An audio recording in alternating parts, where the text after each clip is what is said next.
sort of attention.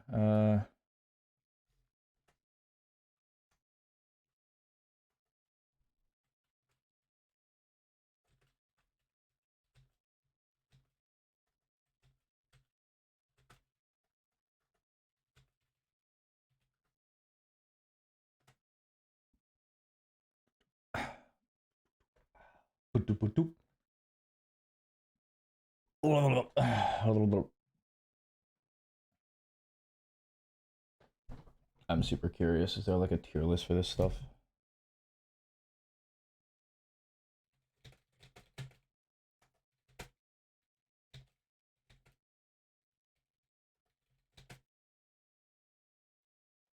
Yeah, actually.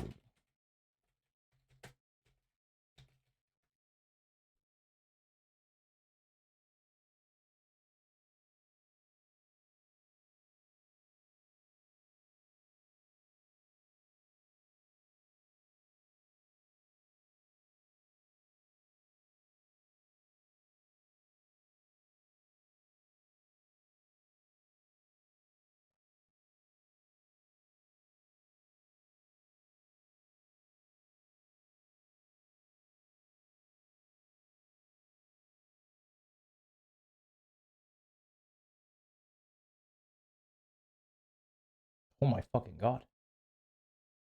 Alright, how many? We got 151. Okay. It's like Pokemon in this bitch. Jesus Christ. Alright, so.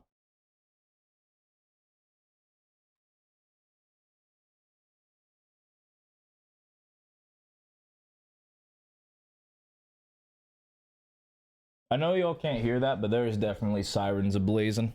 A blaring, not a blazing. Police officer just catches fire the second they step into a town. Holy, dude, that is a lot of officers. What in the improportionate amount of crime is happening today? It's so bizarre. I love living in a nice neighborhood.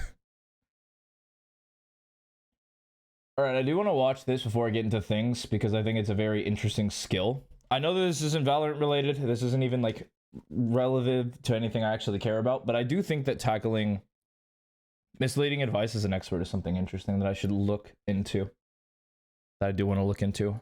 Myth busting, okay? So what I'm going to try to focus on are not just like really low-hanging fruits, although there will be a couple of those at the end, but I want to talk about 3 specific big myths that I see discussed in the Overwatch, even the educational sphere, a lot. Some of these things I haven't talked about as in depth as I'd like. It's like to go into those things. And then at the end, I will have a couple of little minor ones that are focused more on hero specific. So we're going to address these myths head on, what is said by the general community, whether that's in game or out of game. Then we're going to talk about not just this is bad, don't do that, but I'm going to give you guys, okay, this is why it's wrong. This is what you should be doing instead, and hopefully give you guys some demonstrations or at least some thinking exercises to help you make your decisions. Now, as always, whenever I do stuff like this, part of it's fun because it's discussion, but there should be some sort of actionable feedback for each of basically all of these points actually. And I'll give you some guidance on how to improve all those things. As always, I don't recommend trying to implement all of these things. Pick the one that's the most interesting or the most relevant to what you're playing or what you're trying to improve on and knock yourself out. So we're going to start off with myth number 1. Myth number 1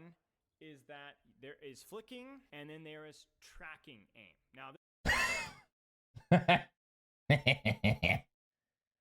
Interesting. Okay. I don't know enough about Overwatch to comment on the validity of it. Obviously he's gonna get into it, but I really do like, because I do like that little discourse because it's funny. Valorant has the same discourse where it's like you either have very flicky aim or you have very smooth, calm aim. That's like the discourse that's going around. And I have similar thoughts on that. Probably it'll probably relate a little differently between this kind of discussion comparatively. But I do see and I do agree that that is completely not correct, and I think that people are shipping it as something that it's not. This is we'll say a partial myth. It's certainly in the way that it's implemented. And what I mean by that is that there is very much some truth to it, but how it's implemented by a lot of players that I've coached over the years is really, really bad. And let me demonstrate exactly what I'm talking about here. When we talk about tracking, and we talk about an aim style on console or PC that involves keeping my crosshair on the target's head, and as they move, I move. You see this a lot with soldiers and tracers and Zaryas. Anything that is rapid output of damage, you should track more. But instances of damage, you should hold your crosshair and flick, right? That's the difference between tracking and flicking. If you guys have seen that, tried that, implemented that, that is a myth. Let me explain why. Instances. Interesting. Oh, so he led that in like it was true. What the? I actually thought he was gonna be like, yeah, absolutely, this is right. I got baited. Holy moly. Okay. Say no more. Say no more. Okay. All good. All good. Now I'm in. Now I'm engaged now. I'm fully focused. Okay. So that's bad. So for continual outputs, it's tracking single instances you want to do flicking, and that's bad. I'm curious why. It seems bad. To a standpoint, it does seem bad where you have to bring your crosshair to the target each time and like reset, don't move, just keep flicking to it. I feel like that doesn't correlate to high hit rates. You feel? Are damage instances that have a higher priority. In other words, when I'm doing Widowmaker, I only have occasional instances. You guys didn't see that. Occasional instances where that my damage matters a lot, and then other instances where my crosshair placement doesn't matter that much at all, right? That's false, because the important thing with flicking that a lot of people get wrong is that flicking is a last-second adjustment that should be as small as you possibly can. This is something I've been teaching for years for Grandmaster DPS players. What that means is if I'm keeping my crosshair still and my target's here, and I'm purposefully flicking away even after the shot. Have you guys ever seen this? Maybe not that level, but I have seen that before. It does look goofy. It's super goofy where you'll flick and then flick back. It's so funny. I have seen people do that. Yeah, that's really bad. It requires you to have a higher level of skill than you need to. Like, you're just making it harder for yourself for no reason. Like, you're actively taking your crosshair away from the target to flick back to them. Like, what? The thing is efficiency. Like, you want to be as efficient as possible, and you couldn't scream more inefficient than literally drawing a line away from your target. That's actually so funny. That is making your flick, that quick burst of adjustment prior to the shot, unnaturally large. And the larger the flick, the more inaccurate the flick, the more likely you are to miss it. It's the equivalent of, like, if you're playing basketball, free throw versus a three-pointer versus a midpoint versus a full court shot. If you miss a full court shot, you don't go, I suck at basketball. You say, no, why am I shooting from the full court? Let me get closer. Therefore, I'm more likely to be more accurate because there's a smaller, a larger margin of error, right? So you think about this and you're like, okay, what about all the pro players? Are they just crazy at making these flicks, or well, this is where we're going to take a look. You don't have to even take my word at it. We're going to take a look at probably the best raw aimer that we've had in Overwatch League over the history of his career. Hans is a good shot, but we're going to take a look at Lip. And we're going to look at Lip. Ooh. I haven't heard Lip's name in so long, dude. Holy moly. Talk about, like, OG Overwatch players that just kind of stood the test of time. That man was on so many teams. Hold on, now I gotta dig in deep.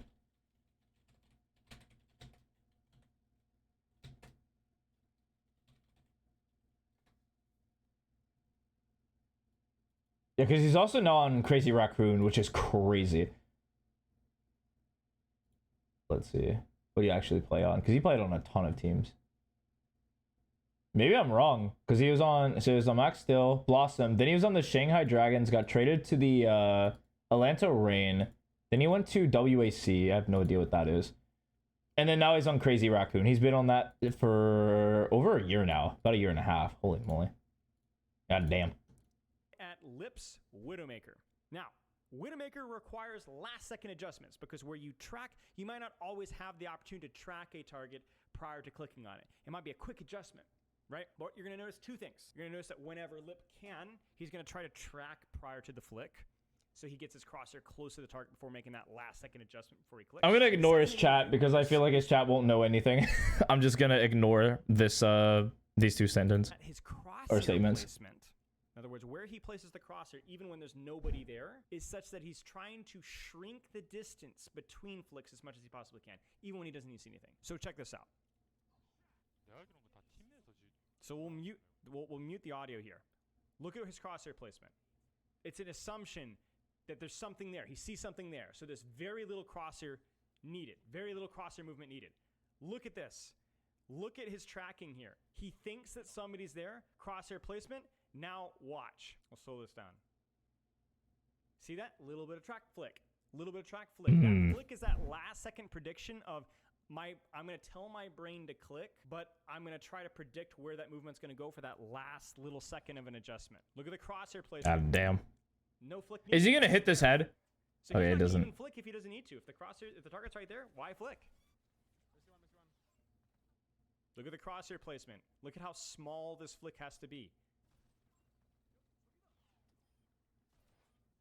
Right there. Nah, you're never getting a second one. It's already there. This is a great example right here. I want you guys to watch this. Look at what's good, arm guy. The shot here. So he's obviously under a lot of threat. He's 175 HP. There's a Sombra in his backline. He needs help. Look at his crosshair. He's in the middle of a jump. He waits till he finishes the jump. He moves his crosshair towards the target so that the flick that he makes, he doesn't keep his crosshair still and then flick. He tracks, then flicks. Right there. And in fact, he makes his flick once he sees the target. Overwatch sucks. True. I agree. I'm not a big fan of Overwatch. I don't think it sucks, but I do think it's bad. I think Overwatch 2 is a little interesting of a disaster, but I'm not going to go deep down that line. I'm more interested on how this individual identifies like things that are wrong with their game and how he presents information, and then how he also tackles like deep understanding. That's what I'm more interested in. I honestly could care less about Overwatch, but the way he's presenting the information is actually quite interesting. Because Valorant has a similar problem, if you didn't catch my spiel earlier, where we have this, like, you either have, like, super, like, fast, you either a flick aimer or you're just a calm aimer, and it's just like, what in tarnation? That is... There's a heavy discourse, and I think that there are some truths to the matter, but I don't think that that's entirely correct either. So I'm kind of in the same vein as this individual, where he's like, well, you don't do one or the other. You do both. Both have its reasons. Target, and then when it's time to make the flick, he probably should have shot there. He tries to. He actually misses it there. See if we can find some stuff here. Okay, he also looks like crazy. That's crazy. Or Asuna. I'd have to look at Asuna. Good one here. I haven't Vod reviewed it Asuna in a while. Look, this is great right here. So this was good, Sally. Flick here, and you're like, why do we see this flick? Look carefully. So he has his crosshair at head height, and he goes, oh no, Juno's up there. So I flick to do the Juno. But then he goes, okay, well, no, I'm going to shoot that over there. Oh, wait, no, I don't want to shoot anything over there. Because he thinks, okay, there's somebody there. There's Cassidy. And goes, okay, no Cassidy. So now look at his crosshair. We go back to tracking. You see that? Then we go back to the Orisa here. Do you notice that? So he's only making those last second snaps. Human Torch has a mechanic that makes you invulnerable. Is it his melee? You're just going to keep the crosshair on the target. Genji on close range is extremely flick-oriented. Kind of. If you dash at a target and 180 melee because you need to kill that target quickly, that's a flick. But I know what that is. I've seen that tech. Tracking, double jumping over a target, and there's no immediate rush on the kill. If you're flicking with Genji, you're probably missing the longest short week. Did I feel ya? I so feel ya. Genji is mid-level Genji sees speed, and they go jerky, whap, whap, whap, whap, whap, whap, whap, over flicking, right? You watch high-level Genji, they will occasionally do a quick they nerf Luna? 180 if they need to. Well, they nerf about Luna. Watch high-level Genji aim, it has to be like the amount.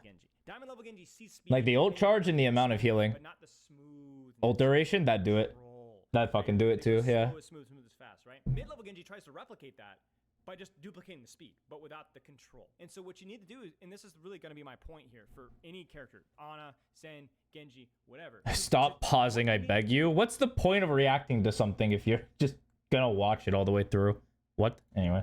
Is deliberately aim your shot. Slow things down. don't force yourself to if you ever find yourself resetting your See, that's what I thought the problem was like that character would just straight up like get ult charged so quickly, and it was just like, oh, okay. And then the ult lasted 2 years. You'd win a fight, and then you get it back before the next fight. That was like what was dumb about Luna Snow. Doing this nonsense. You need to break. Yeah, and then the Loki comes in, and it's just like, having moving targets on your I love playing the game. I love playing the game. I love being interactive and playing the game. Don't do this. You'd be surprised when people do this. And the other thing is, going back to that Genji example, which was a great one, right? Is don't aim like this. I have a really bad habit of doing this from my old. What the? They, like, throw their mouse. You'll see this all the time. Don't do this. Smooth. And true. So, actionable feedback. Slow down your shots in every character. Be deliberate with keeping your crosshair as close as possible to the target, whether you're flicking or whether you're tracking. Myth number 2. When self-VOD reviewing, you should prioritize on VOD reviewing your deaths. Ooh, that's an interesting topic, because we get that from Valorant a lot too, where it's like, okay, if you really want to practice your VOD review skills, you should watch just when you die. So it's faster, it's more targeted, and no. there's so many more factors that go into it. If you just look at the moments where you die, there's so much missing context. I personally think that a VOD review, like once a week, usually on the weekend, is perfect. Other than that, like, just looking at deaths doesn't seem that good. Play some DFD.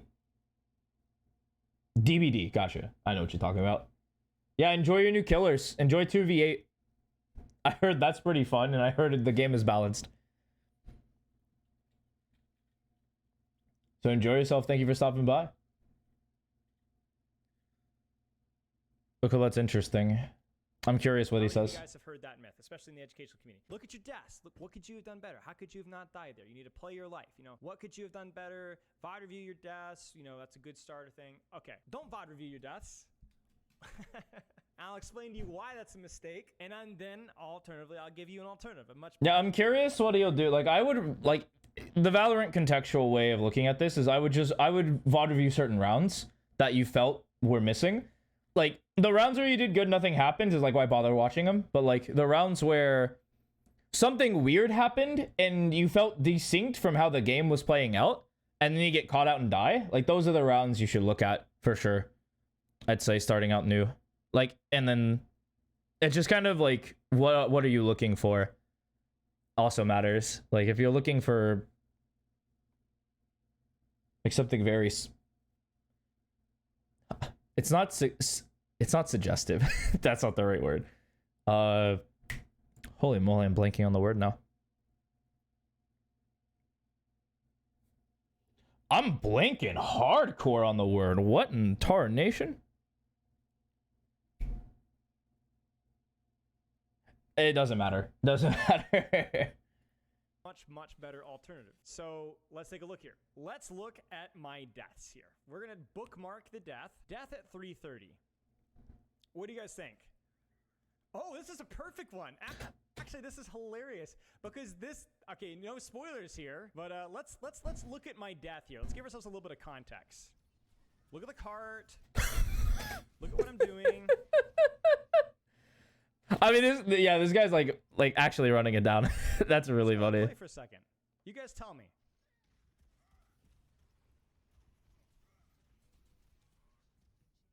This guy's insane. I mean, in context, isn't this death good? What do you guys think? I should have died there. What should I have done?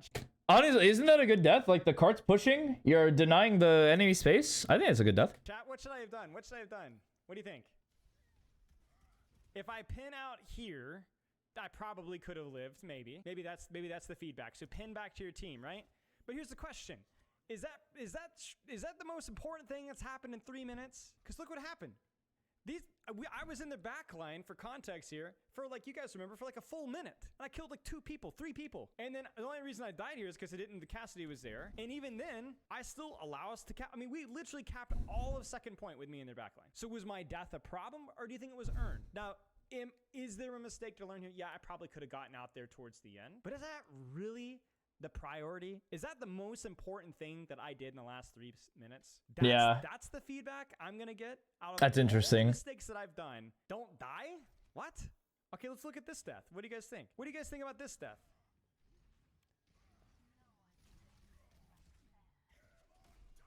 Oh, fuck. Well, GG. GG! GG! I should have backed out there, you know? I should have backed out there, you know? I should have backed out there. What should I should have pinned out, right, guys? No. Hit the freaking shadow, jackass. Right? What's there to learn? Like, dying is probably... So, you could argue that dying is absolutely a consequence of another mistake. Potentially. Okay, so what do we have here? I died once because I should have pinned out. I died. Oh, absolutely. Some people are too afraid of dying, and so they just like play overly passive, and that's like a bad thing.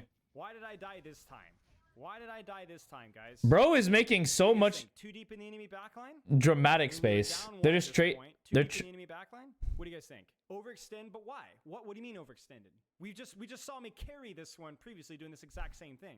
So why is it overextended? I think I've overextended given the context of the fact that my Cassidy's dead. So I should have backed up and not overextended while we're down one. I would have been a little more conservative, right? So I was too far forward being down one. So let's see here. I should have pinned out. I missed my shatter, and I was too far forward while we were down one. Because we could have traded tanks if my Cassidy was there at the worst case scenario. Okay, or yeah, I did check my team's position. Okay, this is great. We're really getting value out of checking our deaths. Okay, we die again. All right, man, I suck. All right, what's the mistake this time? What's the mistake? Bro, what? You're just, I mean, you shrug your shoulders, go next, bro. You just got full comboed. Like, what do you want? What do you want me to say? Why did I die? To be honest with you guys, I honestly felt like I just didn't keep track of my HP. Yeah? I just felt like I had more HP than I actually did. And then I exploded, right? Which is a little bit unlucky, but I could have just held shield there and then lived that punch, and then we would have been fine. I just didn't play my HP. It was a little unlucky, but I didn't play my HP. Okay, but that's probably the first major time where I haven't played my HP. Let's keep going. Another death. What is the mistake with this one? Oh, this is a saucy one. All right, let's look at the context of this one. Doomfist is on backline. He's just going to use high ground. I get the trade. All right, I make cool. Sure the that Ash doesn't easy. Walk forward. I know Cassie has high noon as well. I cannot let this backline walk forward. So, you tell me. What do you guys think? I'm not taking damage. I'm keeping this backline in this choke, and I'm not taking damage. What's the mistake? Man, and the Doomfist is going crazy. That's not even his fault, bro. His entire team died behind him, man. Where's the mistake? That's the mistake. Goose egg.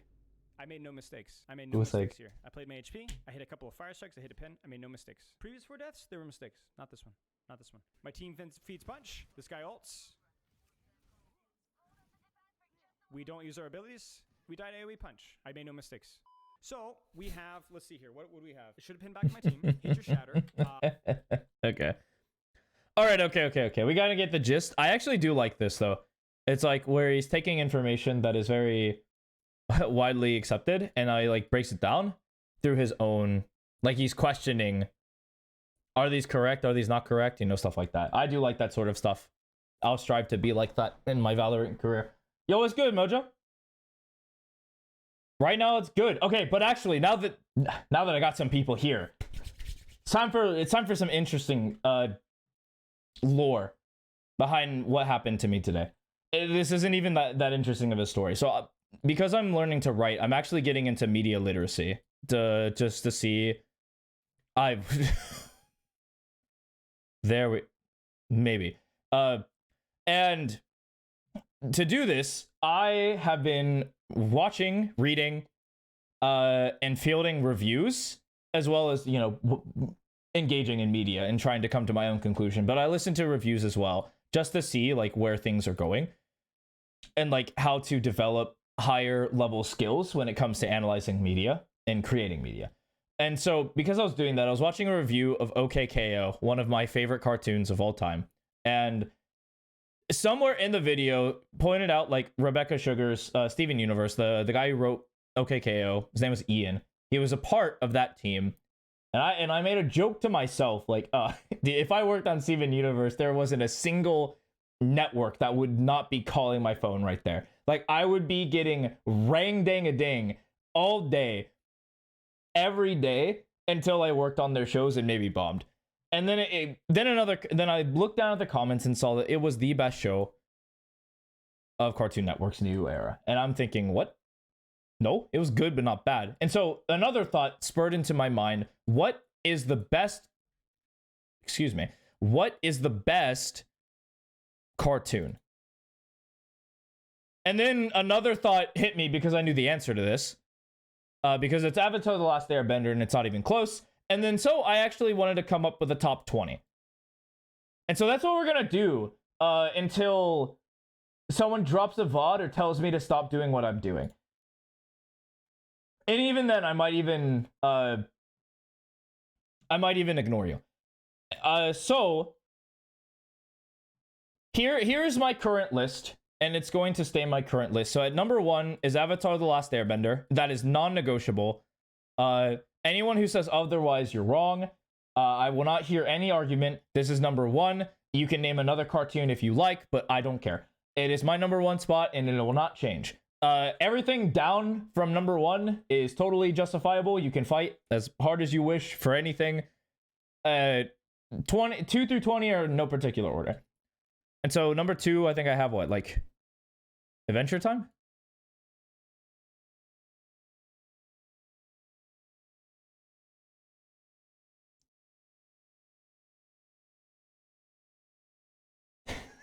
Yeah. So Adventure Time, I have regular show.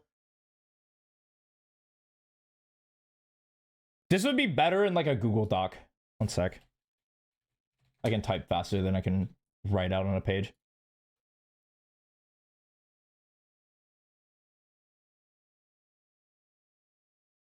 Okay, list me.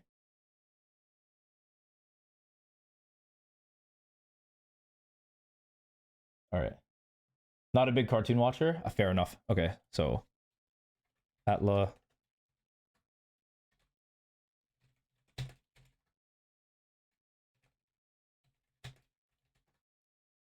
I have Prime SpongeBob on this list. It has to be Prime though. All this new age SpongeBob is really bad. But Prime SpongeBob is on this list for sure. Can I zoom in? Yeah, 100% watch this. Or actually, I'll do you one better. There you are. Okay. Then I had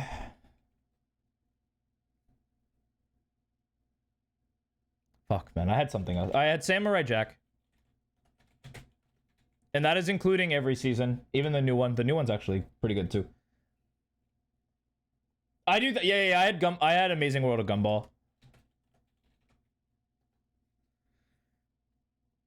For sure. So this might be the one of the like more hot takes. I actually think Steven Universe is on this list.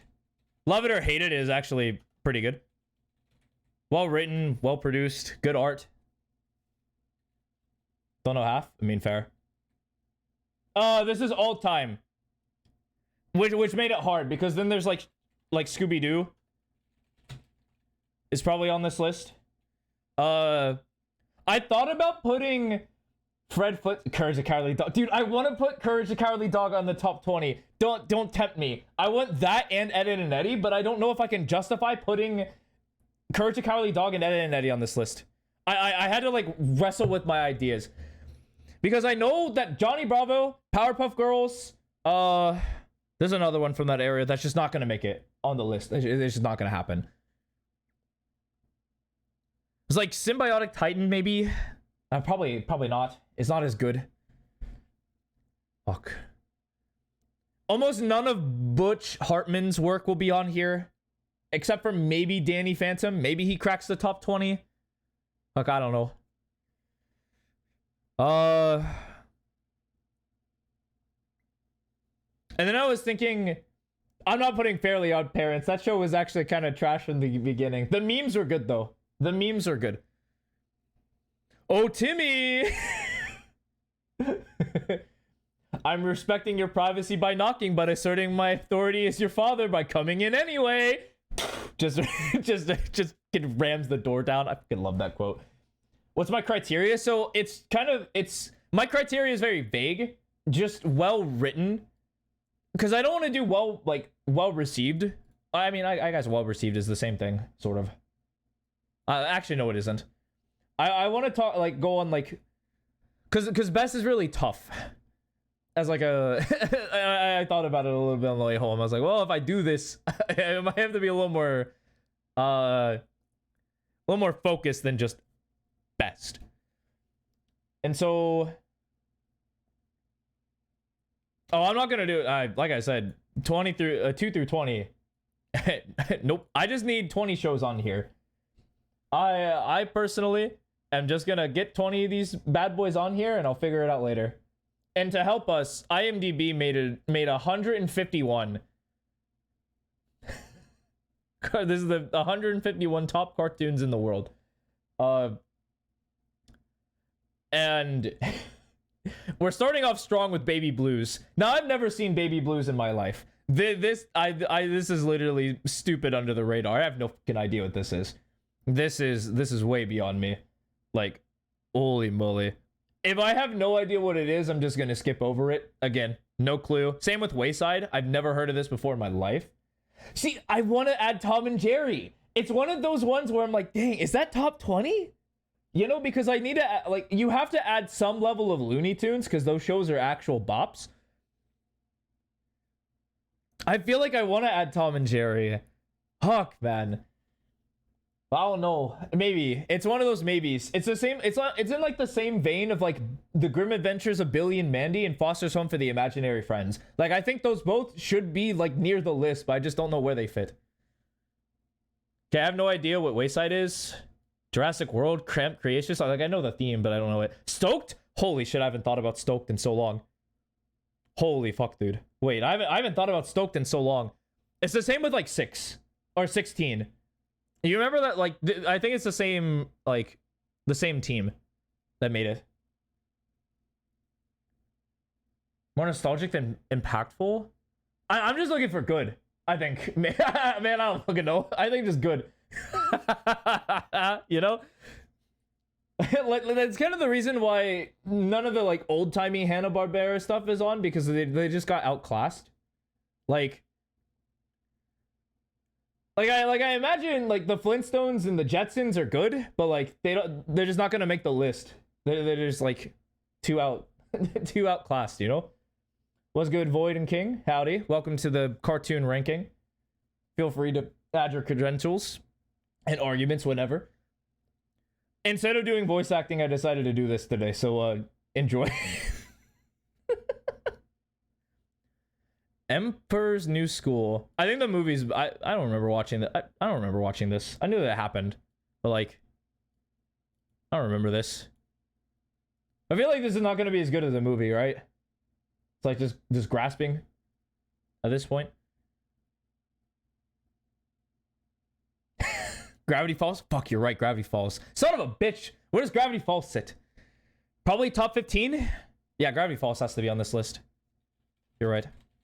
That's unconditional. You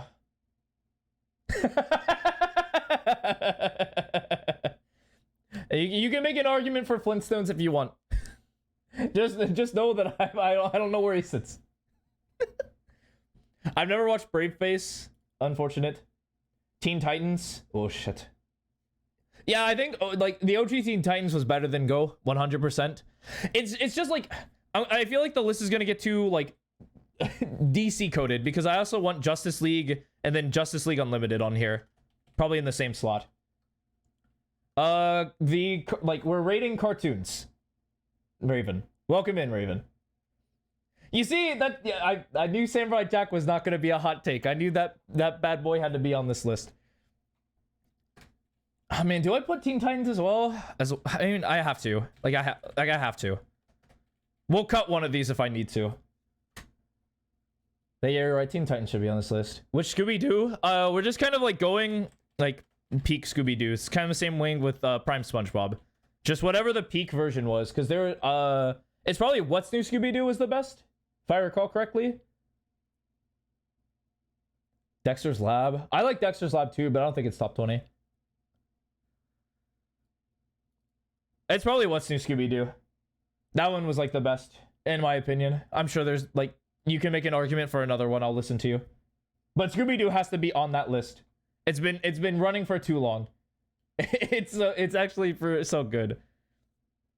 Holy fuck, Recess. And Hey Arnold? Oh shit, dude. Yo, Recess and Hey Arnold? Why are these so fucking low, bro?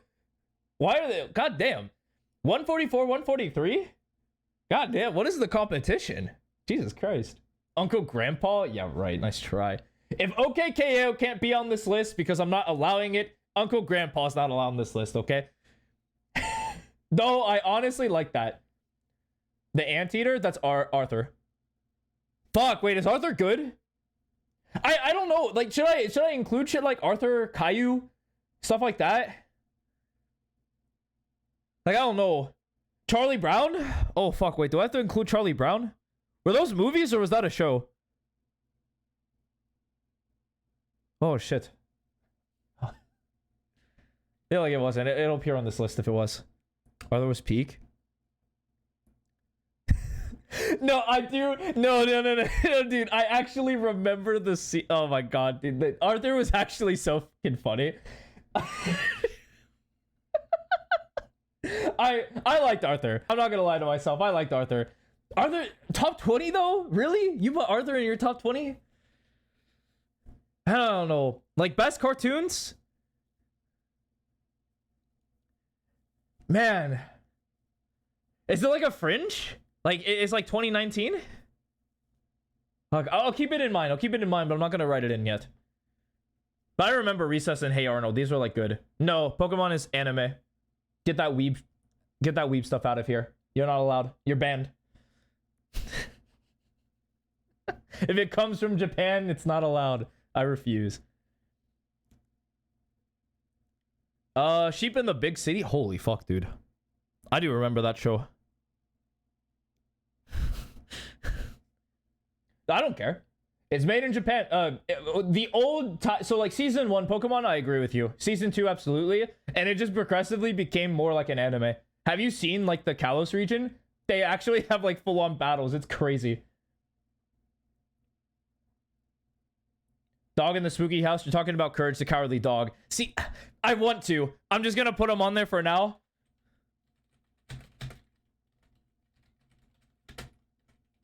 And we'll let it ride.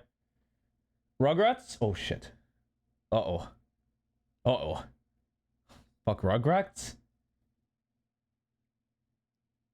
My thought process is very biased because I know that Rugrats was probably a good show. But I'm literally influenced by all their bad fucking games. Like I can't think of that series as good.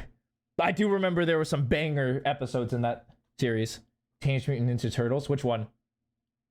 Or if you're thinking about the classic, that might have to be on the list. That was so good. Maybe I liked it more than I thought though. Maybe I'm overvaluing it because I did grow up watching that on VHS.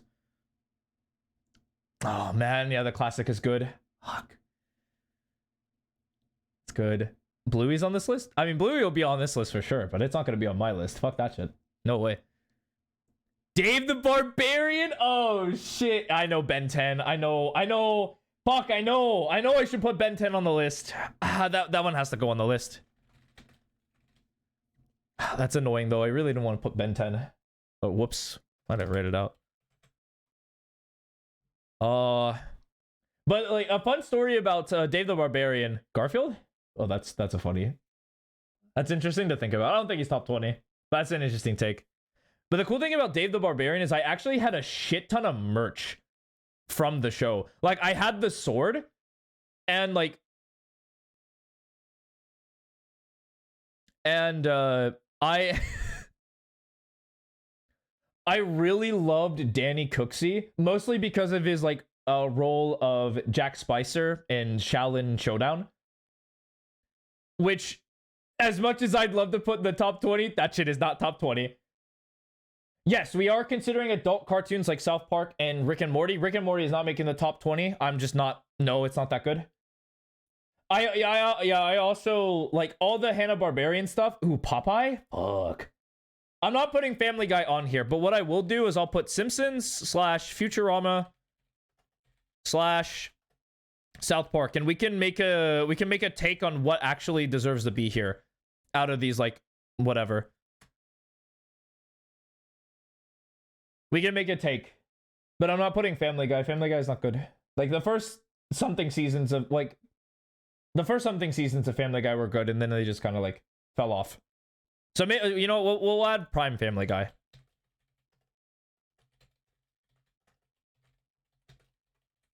Okay, we're already running a little deep here, boys. we're getting a little tight already. Yeah, yeah, you're so like we're in the bottom 140. It's like, good lord.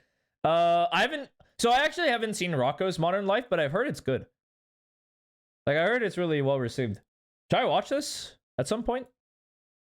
Like, there's obviously some shit on here that I should probably watch. No lie. 100%.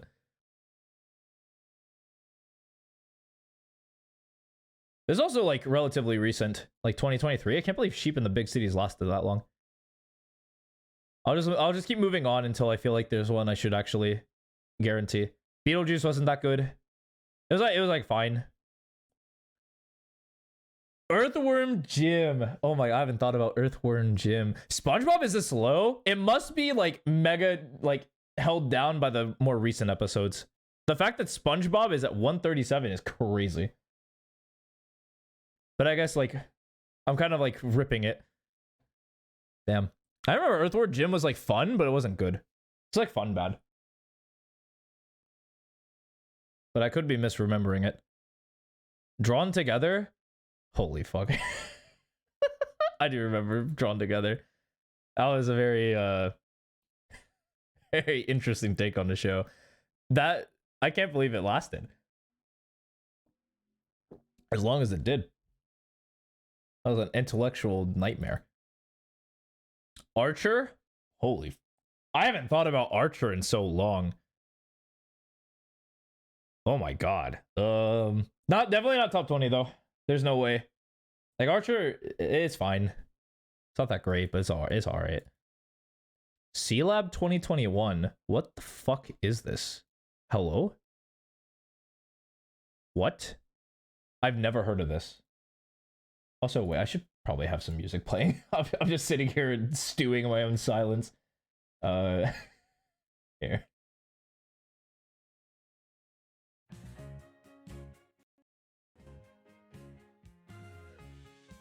All right. The Venture Brothers? Oh, shit. Oh, is Venture Brothers top 20? I mean, obviously on this list it's not. But like...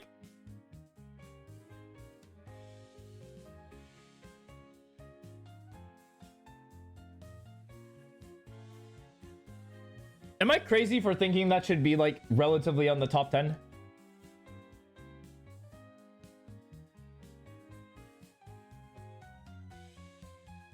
I'll put that on the back burner. I feel like this should be somewhere. Wait, there's no fucking way that Johnny Test is above the Venture Brothers. What the fuck? Who wrote this? Hello? What? Hello? Isn't, like, Johnny Test is, like, widely considered to be one of the worst shows of all time. What? And I fucking loved it as a kid. I don't know why. Something about it just made me like it a lot. It was so bad, dude. It was so bad. This one is actually the definition of fun bad. Like, holy, oh my god. I do remember Camp Camp. Thank you, Rooster Teeth. Rest in peace, or welcome back. Actually, I think Bernie Burns is back.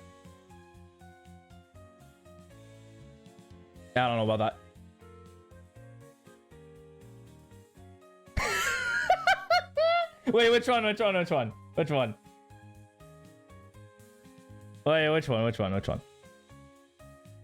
What was it? It was Susie plus someone, yeah? What were their names? Yeah, it was... No, that's the mother. What the fuck? Mary... I don't forget... Yeah, what the fuck? What are their names?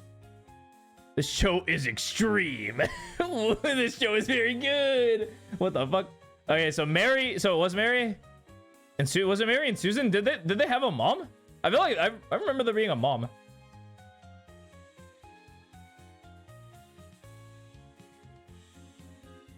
No, it was Susan. Okay, so it's Susan and Mary. Was good 4K. Yeah, don't actually watch Johnny Test. It's really bad. I do remember. So like, that show was very funny about how they like made that.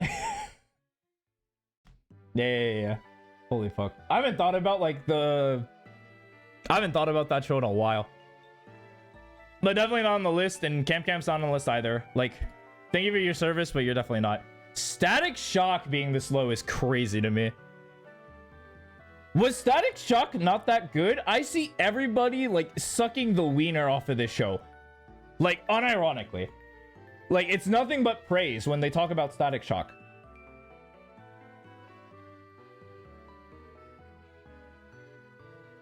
Was this show not like... Was it not that... Like... There's no way that it wasn't that good. I thought it was like actually super strong. You haven't heard of it? Really? I remember watching it a lot. I mean, I guess maybe... Because maybe it wasn't that widely acclaimed. It just has like a very small cult following. I'm just gonna assume that to be true. Or hope it to be true. I heard about the Legion of Superheroes. I'm not a big fan. It was fine. Definitely not top 20 though. Dilbert? Hell yeah. Gonna love Dilbert. Not top 20 though. The Critic? What the fuck is the Critic? Hello? What? What in God's name? Does it just criticize like shows? Is that it? Is that all it does? Oh, okay. Cool. I have no idea what this is. Garfield and Friends. Yeah, Garfield makes his appearance. Hell yeah. Woo, woo, woo, woo, woo. Yeah, definitely not getting on the list. I enjoyed the show, but definitely not. What is this? This is a... So we're making a top 20 list of the best cartoons. Not, like, specific to any sort of, like, location like Cartoon Network or Nickelodeon or stuff like that. Just top 20 all time so far. Of course, like, more good stuff can be made. Actually, I'm gonna do a really hot take and add The Legend of Korra, because I think that show is like overhated and it's actually really good. The new Tom and Jerry show. I remember they brought this back and I was like, whatever. It wasn't as well received as the old one was. Black Dynamite. I remember Black Dynamite, bro. it was such a... it was an experience. It was a strange world we live in. Very strange world. Definitely not in, but like very fun introduction. Spawn. I mean, I like the Spawn movie. Well, do I like the Spawn movie? Probably not. I like Spawn as a character. That's about it. I haven't seen this show, so oopsie, my bad. A pup named Scooby-Doo. I'm sure there's better Scooby-Doo, but he's on the list already, so it's fine. Cleveland Show, anything Family Guy, it's just gonna be under that umbrella, and I don't think it was that good. What's New Scooby-Doo? What? Oh, what do you... Yeah, Avatar's #1. Absolutely. It's undisputed, by the way. This is the #1. I should put like a star next to it. Like, you can't fight this one. This one's staying here no matter what, and the rest of these can change. Imagine I put Korra, no Avatar. That'd be crazy. I've never seen Supernatural Academy. Is this good?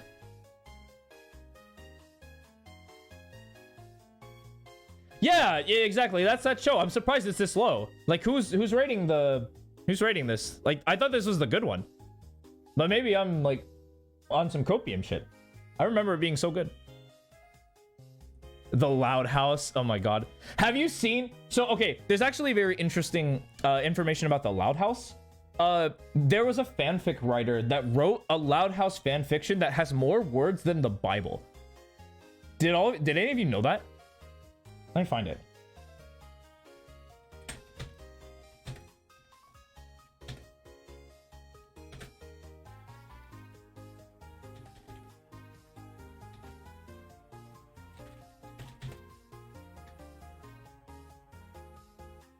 The Loud House revamped. That there it is, dude. There it is. Yes, yes, yes. Yes. 12.2 million words. Holy 31 million words long. Oh my god, dude.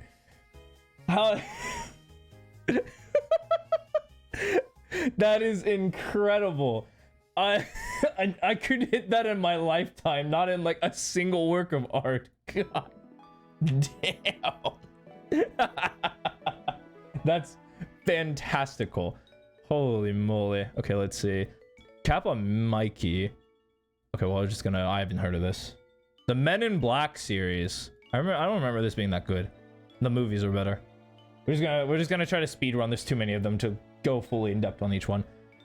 Mummies Alive. I have no idea what this is from. What the fuck? Is this good? Should I watch this? What is this? I was in Worthy's Discord at one point. I left it at some point. But yes, I did run a Tan Man. And I gotta say, I didn't run it with Worthy. I ran it with the people. And my experience with the randoms in that environment was more harsh than I anticipated. Like, I can handle criticism, it doesn't bother me, but it's like no one was like mentally like you would think that the entire point of that is just to have fun, grow, learn with the community, but there was a lot of like judgment calls and stuff like that that I felt were like stupidly wrong. I was like, huh?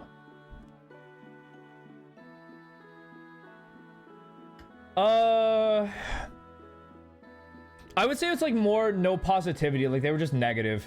But that's just like one game that I ran. I'm sure they act way different from Worthy. I remember that you like became friends with Worthy, or not.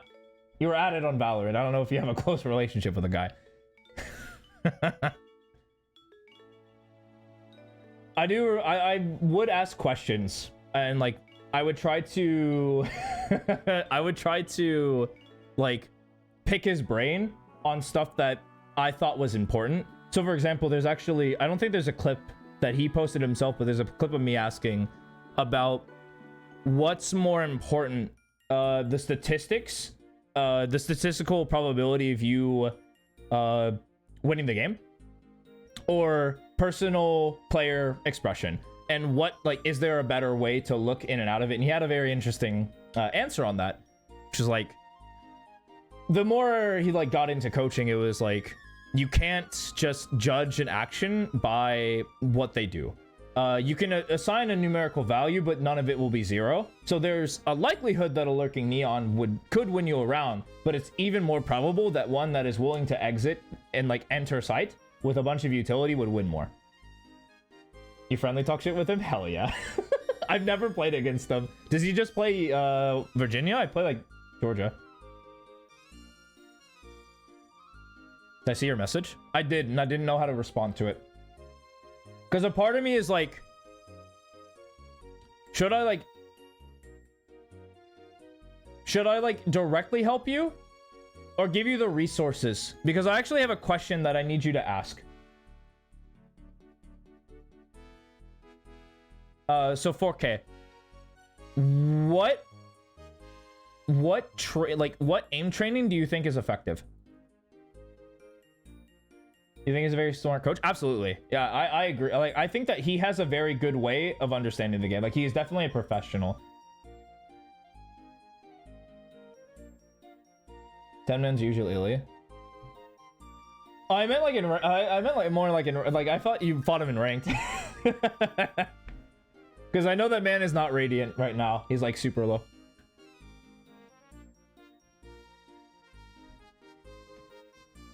Can't answer that? Okay. So I want you to come up with a question that allows you to receive more knowledge about it.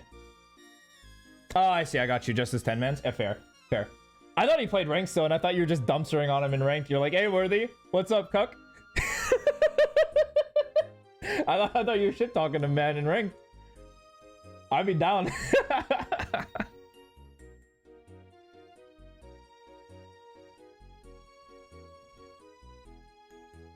But yeah, okay. I think it's very important that you can ask a question. The light bulb is not turning on. Okay, so you have no idea. You have literally no idea, right? I want you to be proactive about this because as good of a coach as I am, I'm not going to be here forever. As a matter of fact, I'm currently in the process of changing my career.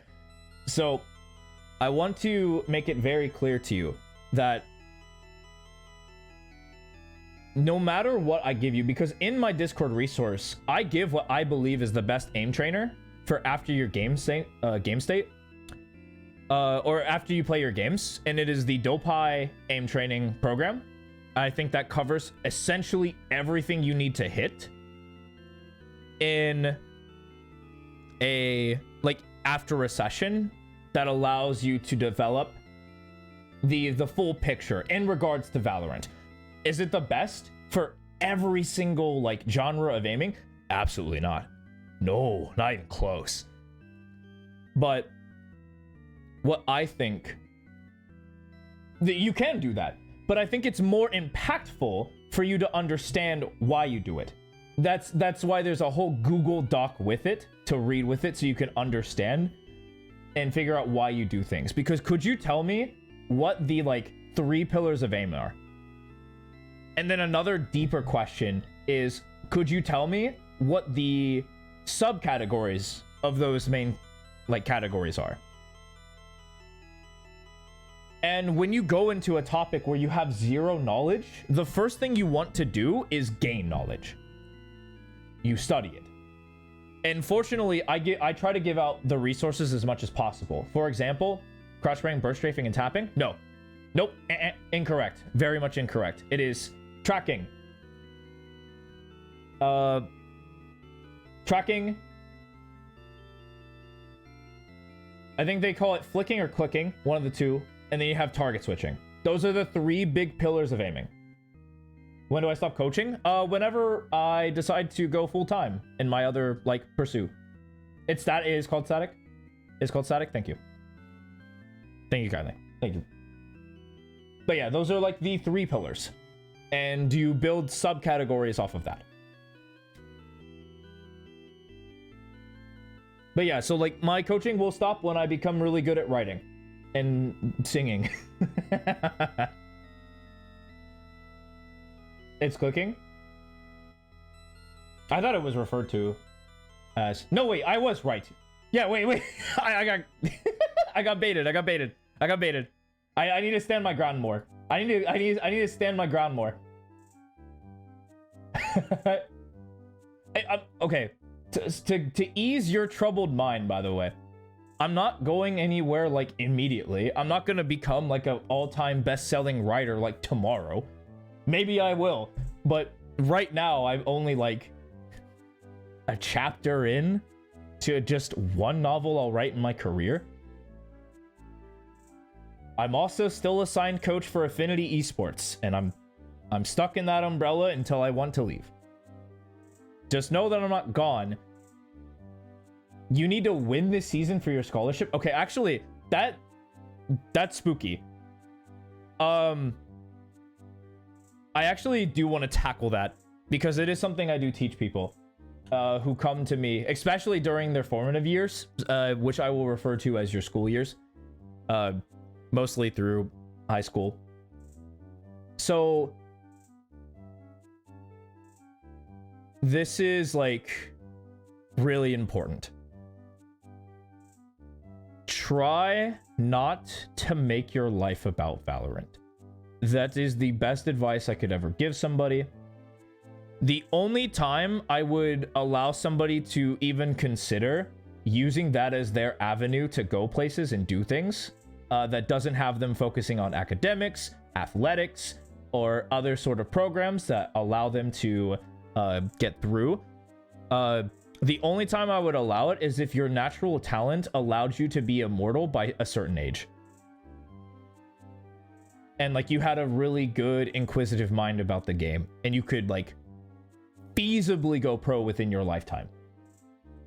And players who haven't hit that threshold within that certain time you won't make it. I'll say it straight up. You won't. And I think that putting a lot more emphasis on other facets of your life, and then like if you have the additional time and resources to pursue Valorant, absolutely go for it. Like, I don't mind having passion and like having fun and enjoying the things that you do. I don't mind that. But if it comes at the cost of the rest of your life, like either academically, athletically, socially, emotionally, if any of those facets of your life start to drop, I will not condone it. And I would personally prefer if you pursued those things. Firstly, talking with friends, family, taking pride in being really academic, like trying to develop higher thinking order, better learning habits. That's not just rote memorization and just cramming things into your brain. We don't want that. We want to actually learn and understand and contextualize information. So that's what I would recommend. Absolutely. Especially if you're, again, you were typing, freaking out. Like, that's spooky. If you are reliant on a result of something that is almost entirely without your control, without insane intervention, because you're one player on one team versus many other teams who all might also have that same like desperate motivation to get better, and even more than you.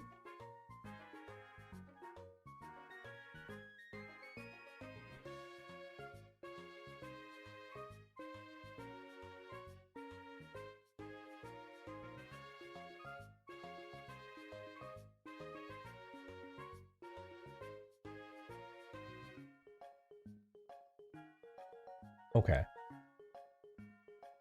But like I said, I also want to illustrate the point of my existence as a coach. My job is to bring you awareness to the game and to understand the game. There will come a point where you don't need me, and that's good. If you have to come back to me every time that you start to lose the ability to understand, or you just don't grasp a specific topic, if you're not I want to make players very self-sufficient, because that's just better for you. And then you learn habits that can translate to other areas of your life. So I guess this is more of a message to anyone who stops by and kind of needs me for coaching. I won't be here forever, but I hope that I can impart lessons into you that can actually benefit you in the long run. And these are skills that I'm developing. These are skills that I'm bad with. These are skills that I still have to work on. And so I think that it is very important for me to kind of make that distinction versus, oh, you should just keep coming back to me. I have all the answers. I can fix you. I can make you better. But at the end of the day, it's you. You're the one who makes you better. You're the one who puts in the hours. You're the one who makes all the decisions about how to get better and how to, like, make yourself the best Valorant player, to find the proper training. I've been through, like, 7 iterations of training. I've changed my philosophy on some certain things. Tell you what, I'll even give you my current regimen since I'm getting back into coaching. My current regimen for what I do is very simple. It is, I warm up.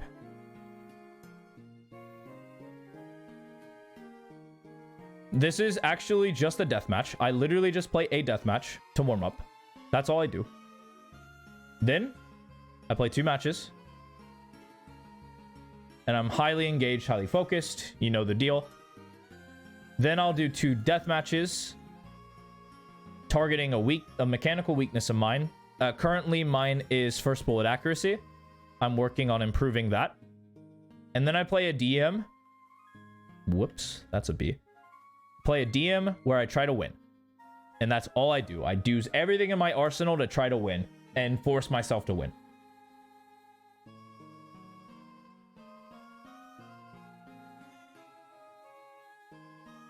And somewhere in between this is like aim training as well. Oopsie.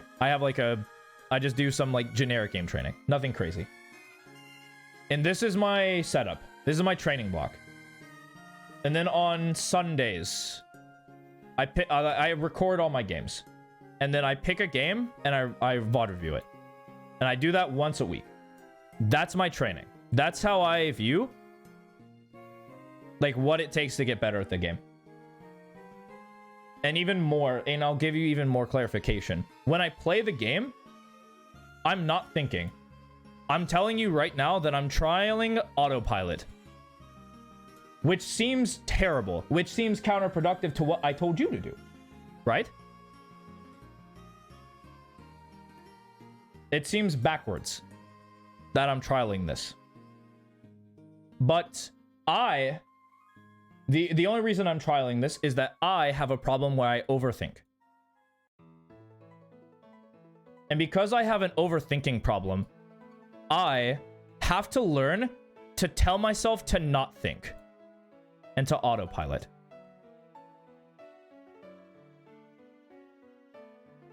And so that is very intentional for me. Obviously, you shouldn't. Right? You should be engaged and think a little bit. But because I have an opposite problem, I can't. Right? Because if I allow myself to think, I'm thinking of everything. And then like my gameplay gets too slow. And that's not good. And then I use the VOD review to like tell me like what my actions in game should look like. And that's essentially my training block. That's it. That's all I do. Nothing crazy, nothing fancy, nothing insane. And tell you what, it's even easier that to see because I'll play like one day, I'll take a break, I'll play a day, take a break, play. Most of this is just due to the fact that I want to focus on other things. Like Valorant isn't my life anymore. It won't be my life anymore. And I'm pursuing other things that I enjoy way more than this game. And so it's not a huge priority. But the thing is I won't miss 2 days in a row. That's my thing. Is that I will, if I miss a day, I'm back at it. If I miss a day, well, I'm back at it. And I try to like increase the frequency. But right now I've actually struggled with like some other stuff that's unrelated. All in all to say that there isn't all of this to say is that there isn't a fixed way to go about like the thing. And that it requires your own judgment. Like you have to ask yourself the questions is like, is this important? Right? Does this matter? These are the questions that'll actually help you think about what's important in the game. So for example, I actually recently came to the conclusion that I think strategy is overrated in this game. I've come to this decision because I thought about it. And as somebody who focused entirely on strategy, I'm making whole like Valo plants, and I'm making whole like guidebooks, what I would say, or playbooks actually is more accurate. I'm making more playbooks.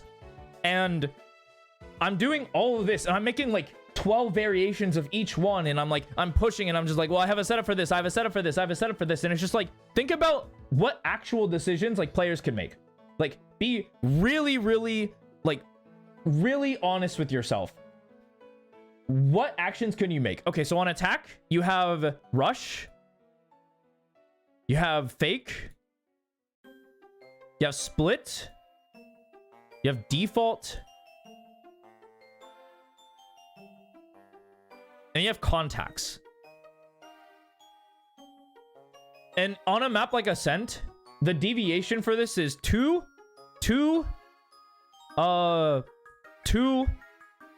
3, and then 3, maybe 4, 3 to 4.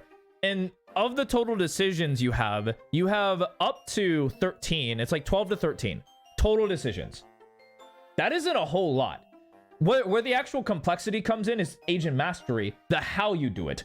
Like, the how you do it is significantly harder, right? Because there's a lot of pattern recognition. There's a lot of, is this like ability actually good here? For example, what's a good dart from Sova on this map? There's a couple good ones. So like you have this dart for the A main rush. You have this dart also for the A main rush. You have this dart bottom mid. This scans pretty much everything. This dart right here is also pretty good. You have the early like giraffe dart. You also have like an early B rush start. It's like, you knowing these things can help like impact the strength of the play, but at the end of the day, there's only so many dart spots you can throw to that are really good. The other spots are like, there's some, if you throw like a slight variation, it either becomes easier to hit, like this one, it's safe to shoot from market, or it's like, it's just not even worth throwing. Like you throw like this right here, it's like, it doesn't scan pizza, it doesn't scan market, and it like, you can even get timinged right here in this area. And you're like, and you gotta tell me, it's like, are you really gonna face every single variation? Fucking no. So like, strategy is definitely not one of the important things to practice, and like, it's not actionable. You have to study it. It's something you have to like look down, put your head in the books, and just like study and be like, okay, well, this is good here, this is good there, and that's it. You almost like solved the game. And as King pointed out, mechanics are both easier to train and simple. And what does that mean? It means that it's like, it's a deceptively hard task, because when things are simple, it's easy to grasp. You just be like, okay, well, all you have to do is aim train and practice your movement, and that's all good and fine and very simple to say. It's like, and even simpler to say is like, you need to move your mouse to the enemy head. That's the essentials of what aim is. And then the movement is just, how well do you press your keys? Do you hold onto them long enough? Are you smooth with your movement? Are you efficient with your movement? Are you efficient with your aim? Like, those are the questions you ask. And then you go, oh, well, how do I practice that? And then you look at an aim document, and there's 20 pages where they detail every single little like mechanic that you need to know in order to be good at the game. And you're just like, what? Whoa, wait, it's supposed to be simple. I'm supposed to just move my mouse to target. But then there's dynamic clicking, there's static clicking, you have like reactive tracking, target switching, like all this additional information that you won't know. And then it's just like, and then you just have to practice and put in the hard work. It takes more time to develop these skills than the strategy, because it's harder. It takes longer in comparison. Anyway, tangent over. Just had to get that one out of my system. All right.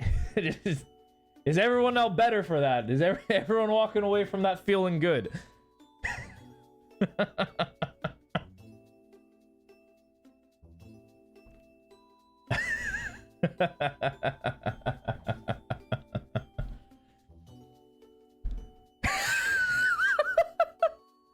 I don't know, man. I don't know. I don't know, Void. I don't know. You're cool. Sick. King's cool. Yeah, he loves clicking his mouse. Life's good. He gets to click his mouse, he's happy. Life's good. I'm also good. I'm happy when I get to click my mouse. All right. I'm just gonna speed run through this because I shouldn't have spent an entire hour on this. Phineas and Ferb, we'll consider. You zoned out, fair. Star versus the Forces of Evil. This is like deceptively like not good. Like it's good, but it's like, it's not that great. Oh shit, I forgot about Dota's Dragon Blood. This is like okay, but it wasn't great. Amphibia. Fuck, this is another one where it's like it's good, but it's like, it's deceptively not good. It like has a very dedicated fandom. Like they're the same. Okay. Miraculous. No. Star Wars, Bad Batch. I had good things, but no. Invader Zim. What? Is Invader Zim on this list? Finish Daily Language. Nice, nice. Good work. And maybe not. We'll keep it on the back burner. Dragon Prince. No, but it's good. I recommend. Devil May Cry. No. Haven't seen. Daria. Good, but not that good. The Adventures of Jimmy Neutron. Deceptively bad. I remember watching it a lot, but it was really bad. Very Odd Parents. Same idea, where it's like, it's actually so bad. Star Trek. Prodigy. I haven't heard anything. Viking School. Haven't heard. Anyone can tell me to the other, sure. The Looney Tunes Show, this is not the one I would use. Duck Dodgers is probably more along the lines. Do I have I don't have it on here, but I'm gonna put it on here. Just gonna put Looney Tunes.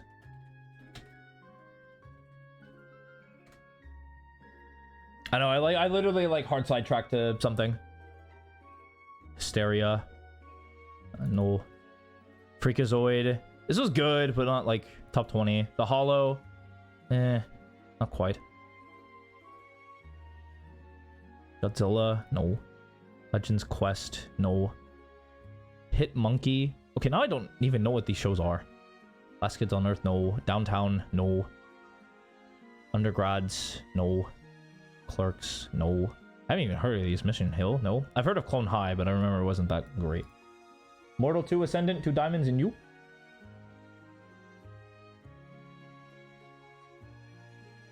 Is your Immortal 2 cool? Because if he's cool, he can help you. Like, unironically, that's like a really good resource to tap into. Like, someone who can physically be there to help with mechanics as well. That's so huge. But he might not be cool and he might not be willing. Twilight of Gods. No. He's never on? Well, that's a red flag. Venturous Superman. Heard it's good, but it's definitely not top 20. Legend of Calamity Jane. No. Hey, let's go. Congrats, congrats. My life as a teenage robot? There's no fucking way. XJ9, I don't care how much of the fandom you're on. There's no way. Legend of Tarzan? No. Witch? No. Extreme Ghostbusters? No. Over the Garden Wall? Ooh, maybe? Keep this one in mind, Over the Garden Wall. Oh, I see. You're like the Jogamo signing. You're like, well, we just needed a 5th to help us through the tournament. Motor City, no. American Dragon, Jake Long, no. It's good though. Fillmore, also the same way, where it's good, but not up there. Bugs Bunny, Looney Tunes, Comedy Hour, sure. That's probably the one I was thinking of. Challenge Showdown's actually higher than I thought it would. Tiny Toons, no. Young Justice, oh shit. No, I can't put another one. I can't. Can't justify it. But it's good. DuckTales, another good one. X-Men, oh.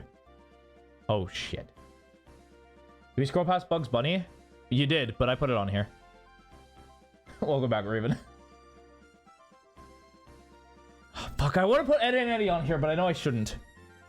X-Men Evolution is also on the list. Okay, we're gonna keep those in mind. Definitely not Powerpuff Girls. Did I put Courage the Cowardly Dog on here? I think I did. Yeah, I did. But we shouldn't. Dexter's Lab, another one. Johnny Bravo, another one that, like, could feasibly go on the list. Superman. Fuck! I forgot about Superman. That's a good one. Same with the Batman. The Batman's gonna be up high on the list. Fuck. That's annoying. Wolverine, the X-Men. That's another good one. Jackie Chan Adventures. This is more fun. This is just fun. I don't think it's like a good show, but it's fun. Grim Adventures of Billy and Mandy. There's another one of those fringe picks where I shouldn't. Pinky and the Brain. No. Animaniacs. Fuck! Was Animaniacs that good? Fuck. Oh, King of the Hill. No, I can't put King of the Hill top 20. I can't. I physically can't. No, wait. I physically can't. Impossible. The Simpsons we kind of have via proxy. Aqua Teen Hunger Force. Again, I shouldn't put on, but it's good. Same with Family Guy. I'm not going to put it on. South Park being above Family Guy is funny. You think you can self-review now? I mean, I get it. Yeah, some people do it for, like, entertainment purposes, which I agree. I'm funny.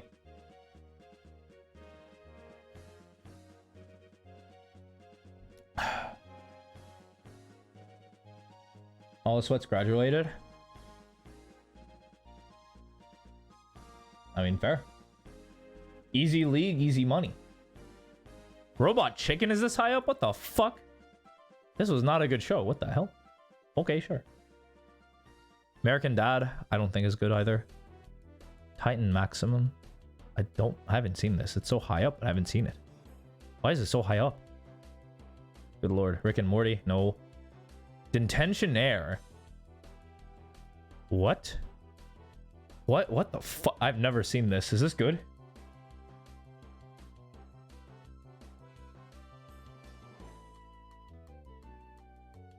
What? If someone who's watched Detentionaire, let me know. If you haven't, it is what it is. Scooby-Doo, where are you? Yeah, this is what I expect to be so high. Not an easy league. You suck. Oh, well, I mean, true. Like, if you're bad at the game, no league is easy, I suppose. I mean, you're right. That's the best Scooby-Doo? Okay. That's what. So this is the one I was thinking of. Yeah, you're right. What's your Scooby-Doo? Coming after you. Gonna... No, I think that's the other one. I think the other one was better, though. But, I mean, this one's... Obviously, it's good. It wouldn't be this high if it wasn't the good one. Okay, I trust it. I do like What's New Scooby-Doo, though. SWAT Cats. What the fuck? I've never seen any of these. What? I've seen the Clone Wars. The Clone Wars is good. Okay, so they consider Arcane a cartoon. Well, Arcane has to be on the list. Arcane has to be on the fucking list then. Okay. That's annoying, but sure. They consider that a cartoon? I mean, it has to be on the list. I'm sorry. What do you want from me? What do you want from me? It's too good. It's too fucking good. Like, it has to be on the list. I don't know where it is, but it has to be.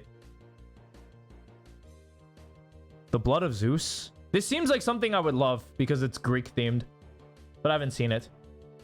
It's on Netflix. I got it on Netflix.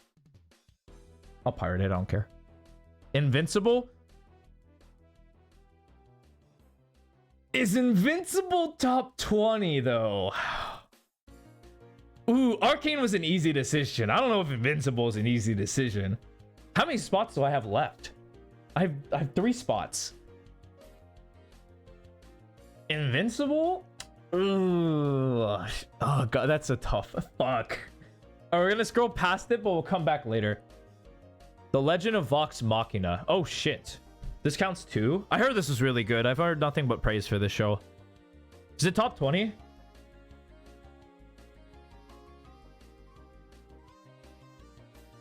Oh fuck, I don't know. I mean, maybe? I don't know about top 20. We're gonna keep scrolling. Primal? I have not heard of. Came in a dinosaur bond? Oh, interesting. Okay. Seems fun. Wizards? No. I'm good though. 16? Hey, I remember 16. Where's my Canadians at? I remember this. I can't believe this is as highly rated as it is. It was a fun show. Not good, but fun. Hello? Bark at me again, see what happens. Or something in my house just collapsed. Fuck was that? Whatever. I have cartoons to look at. Do it for the gang. Boondocks? Dude, the amount of memes that are coming out of Boondocks now is actually so funny. It's so good. Like, the show's jokes are actually really creative.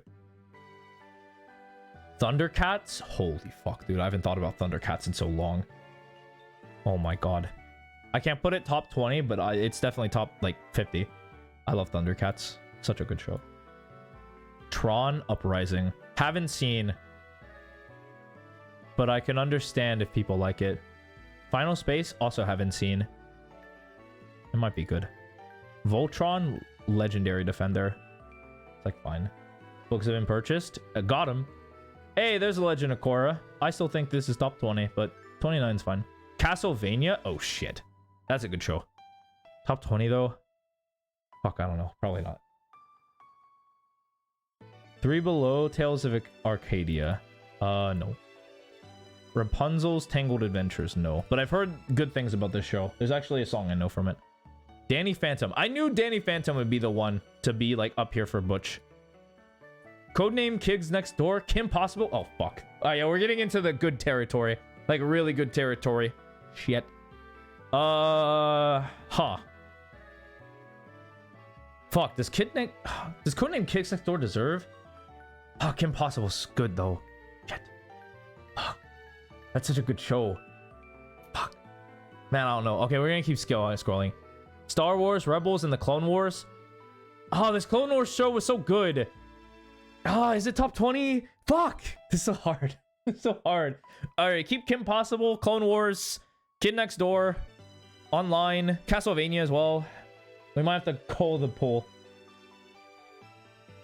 Gravity Falls we have. Symbiotic Titan. I have this up really high. I mean, I do like this. It's like really, it's a good show. Is it top 20? Probably not. Megas XLR. What? Hello? What is this? Oh my god, is this show? Oh my god. This is top? This is top for them? What? Okay. I don't remember this being that good. But okay. Spectacular Spider-Man. Oh shit. Yeah, wait, this is a good one. This is a good version of Spider-Man. There's Futurama, so we have him on. Roswell Conspiracies. What? Never heard of it. I'll have to go back, take a look. I've never heard of it. I've heard of Gargoyles though. Not top 10 though. Troll Hunters, Tales of Arcadia. No, same idea. Generator Rex. Oh shit. Okay, Generator Rex is on the list. Or maybe on the list. We'll put him in. We have like 5.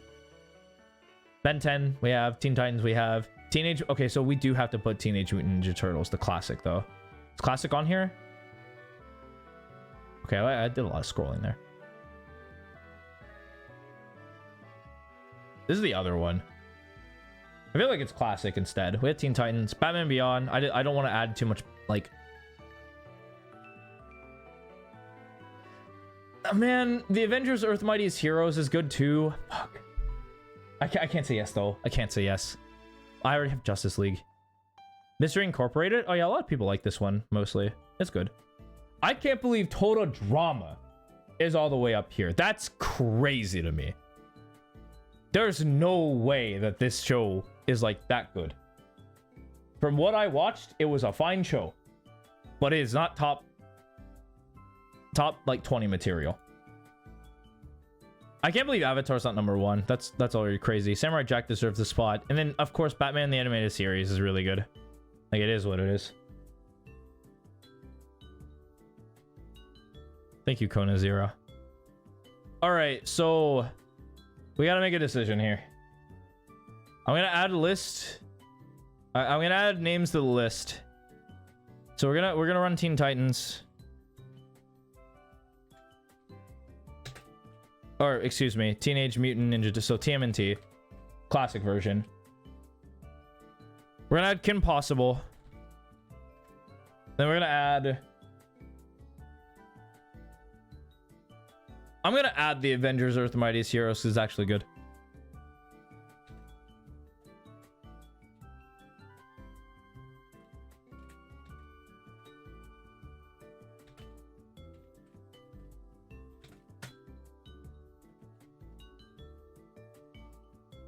Whoops, you're right. There was supposed to be an I there. Okay, so is there any? I can actually wait. Steven Universe is not on this fucking list. Wait, what? Am I actually blind? What?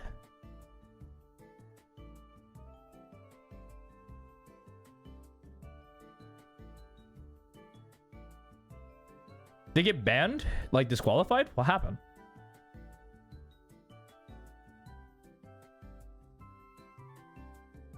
I remember the show being like stupidly good.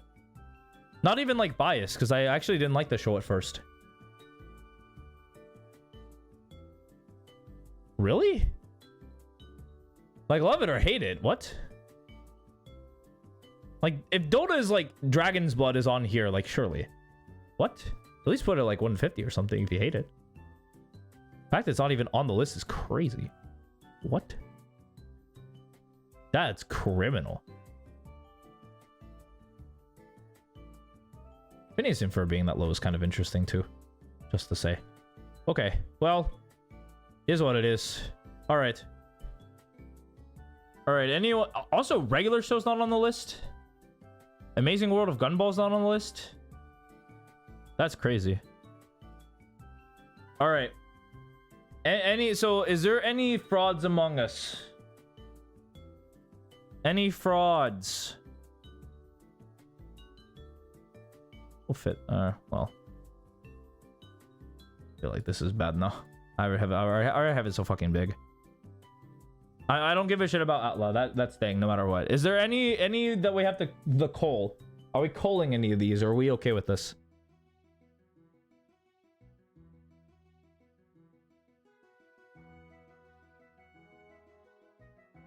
I actually don't care about order, but like I just need to figure out if this is good.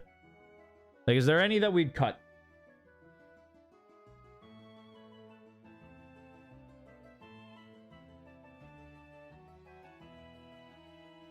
Because there's nothing but bangers on here.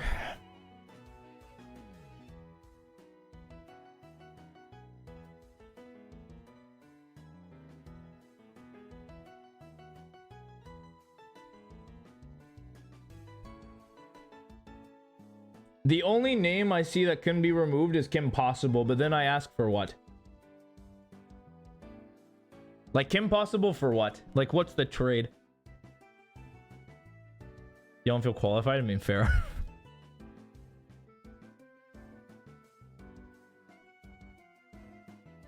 Man, something is... Yeah, wait, something about me putting Kim Possible here is kind of rubbing me the wrong way. Oh, but it was so good, though.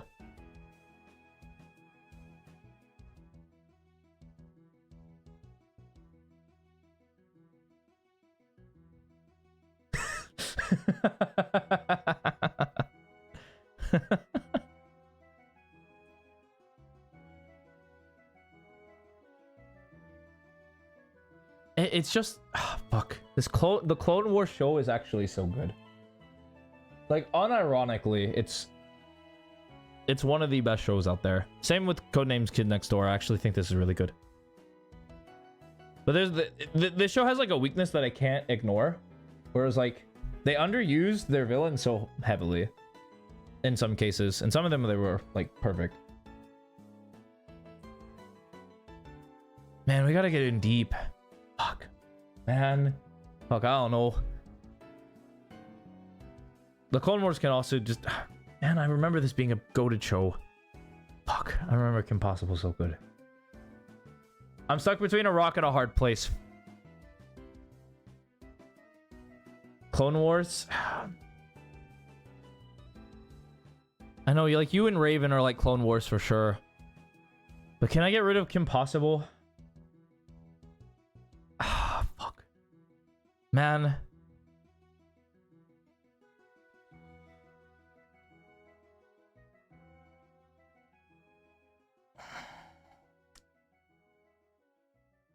That's tough. That's a tough decision.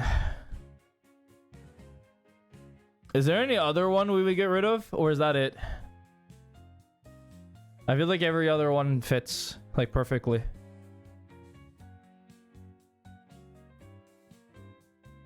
Yeah, I know. But I'm not here for representation. Like, yeah, we have Korra. We have Arcane.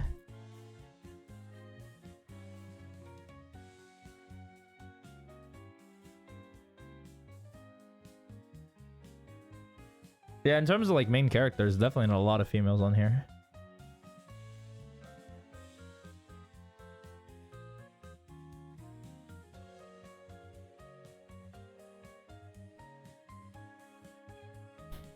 Wait, you would dump Korra? Wait, actually misread that. You would dump Korra? Wait, what? Wait, you're dropping Korra for what? Wait, what? I thought you were just giving an example. What? Wait, what? Why? What? No shot. No shot. So like, to the people who actually think that the show is like worse than its predecessor, absolutely. 100%. I agree. It is not better than Atla. There's no shot. You hated it? Really? Really? Shit, you would drop it for anything? That's crazy to me. What? I have a very different interpretation. I actually think that the show was really... I like the show. You just hated the character? Fair. Fair enough. Fair enough. Maybe I need to rewatch it. Mako? No, that's the other one. Bolin? You like Bolin? I respect that. Bolin was cool. I'm gonna go back and rewatch it. Look, what's her name? They're twins. I can't remember their names. I do know what you're talking about, though. I was a big fan of what was it, Jinlu and Julie. And his whole gag was like, Julie, do the thing. And then she would like very stoically and just bored, just like go and do the thing. It was great. Could love that guy. That was such a good cast. It was a good show. I understand why people don't like it. Like for world building and stuff like that, it was like fair. I get it. I understand. There were some things in that show that really did kind of piss away some of like what Avatar had already set up. I mean, fair. I didn't know there was gonna be some discourse. Fair enough. I respect that. It's like some of these some of these I feel like could arguably be put in the top like 50, but not in the top 20, you know?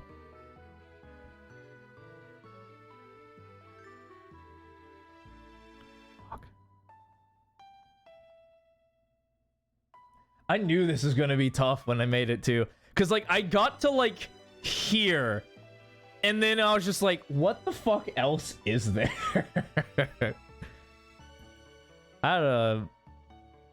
I really want to put Ed and Eddie on here, man. But I'm looking at everything and I'm like, there's just not room. There's just not room. They're a top 50, not a top 20, man. Fuck, there's just no room for them. Just do a top 25. True. I mean, if I do top 25, it's just like, this is the list. It's like Ed, and Eddie. It's like Clone Wars, Castlevania.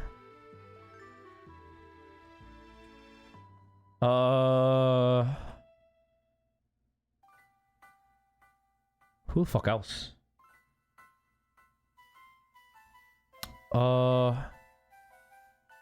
Yeah, Codename Kids Next Door.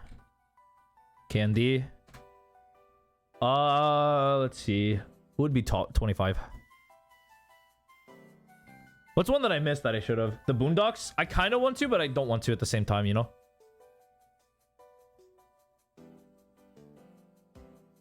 Because I'm gonna keep it above 50. I honestly think I want to put like Danny Phantom or Symbiotic Titan, one of the two. Or Generator Rex. I really want to put Generator Rex, man. I know it's funny, dude. All those meme clips that are going around are great. I love them so much. No, it's gotta be. It's gotta be. God damn it. Is it Generator Rex or is it Danny Phantom? I feel like it's Generator Rex. That's just a better show. All right. No, no anime. Get it out of here. I'll do an anime like top 25 at some point. Thank you for the 25 suggestions, Solid, because that actually just fit nice and neat. There we go. Solid. Solved. I also don't know what a top 25 anime list would look like. My list would look drastically different from yours. 100%.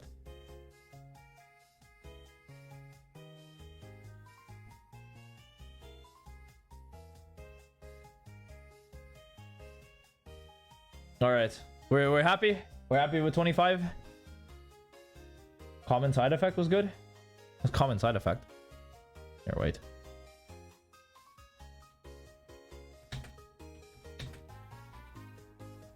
Oh, I've never heard of this.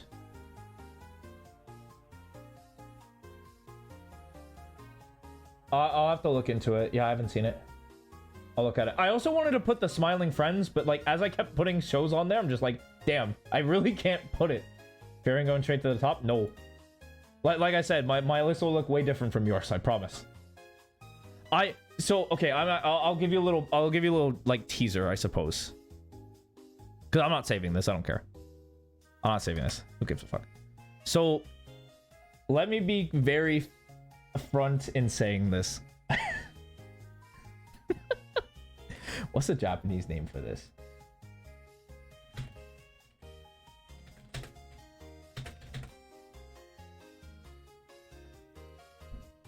What is it? Oh yeah. So I have Yojo Senki as my number one.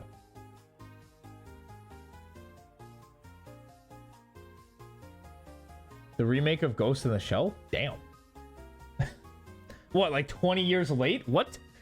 Okay, cool. Nice.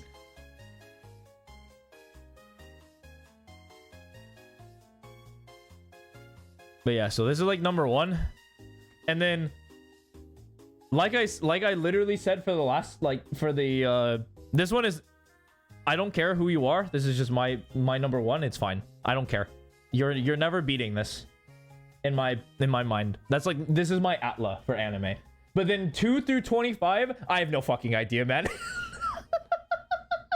I have no fucking clue. Because then you have to go to some fucking site like my anime list. And then you like look at Full Metal Alchemist and you're like, yeah, that's pretty good. What is it?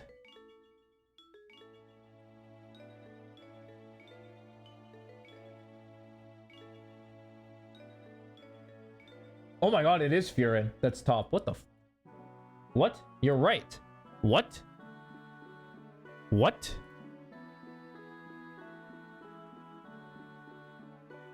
Alright, sure. Damn. Yeah, what? This isn't even close. I saw this as number 1 for like the longest time. What the fuck? Nice. Congratulations. Okay. Gintama, Hunter x Hunter, One Piece, a fan letter? What the fuck? What? A fan letter? I've never heard that. Bleach, true. Kaguya-sama? I remember this being a little more cringe than people remembered it. Fruit Basket, also good. Clannad After Story, I liked it. Okay, but I'm not doing an anime list. This would take a long time. And some of these are bumped up just to be bumped up. Okay. Alright, okay. What I got 19 minutes?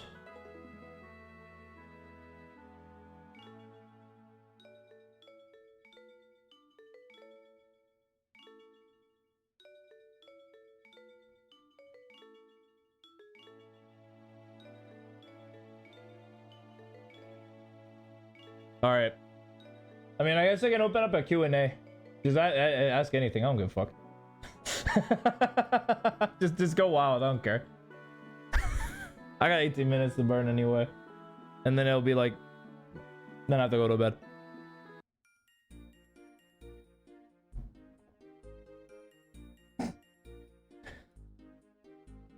All right. King. You're being sent to hell. Got him. What? Wait. Yeah, you're a freak, King. You're a freak. Who wins champs? Probably Billy. Not gonna lie to myself. That team looks so good. My heart wants to say G2, but it's probably gonna be Billy. You haven't watched it?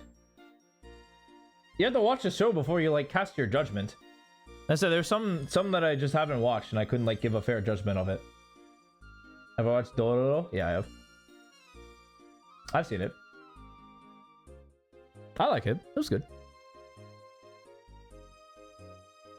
My favorite scene, just to like let me make sure that I'm thinking about the right thing. Yes, okay. I do. my favorite. This is what I'm looking about. Yeah. So my favorite scene of that is when Mappa forgot to animate him running, and so it was like he was kind of like shuffling against the trees. It was so janky and clunky, and I loved it. I thought it was so funny because then it was followed up by some of the most beautiful animation you've ever seen in your life. It was so funny. To see essentially just a PNG just like it was so great. I loved it.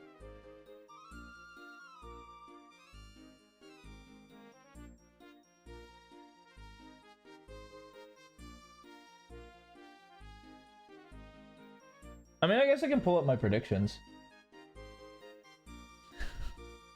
Here, I'll pull up my predictions. I don't care. I'll show the source. Because I got some takes. I got some takes for sure.